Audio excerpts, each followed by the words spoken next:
Okay, so let's review finding the area of a triangle. So first things first, find your formula and write your formula down.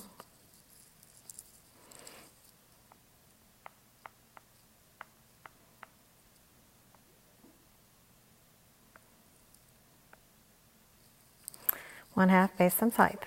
So now we have to plug in. 1/2, the base is 9, and the height is 4. So one way you can do it is you can do 1/2 of 36, which is going to leave your area to be 18 centimeters squared. Or another way, if you come back to this step, if you want to go ahead and take half of 4 and say 9 times 2 equals 18 centimeters squared. Either way, it's going to give you the same answer. It's all about finding the formula, plugging it in, and then doing the math. Okay, let's look at another one. We know the area of a triangle is, well, I guess really we should make it, like this, is base times height. So here we go. We have base times height. Oh, that's wrong.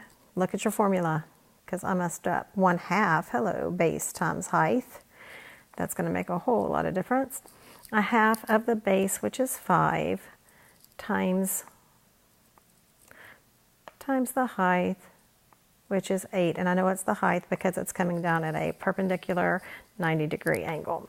So I have 1/2 of 40 is going to be, my area is going to equal 20 centimeters squared. Or come back down to this step.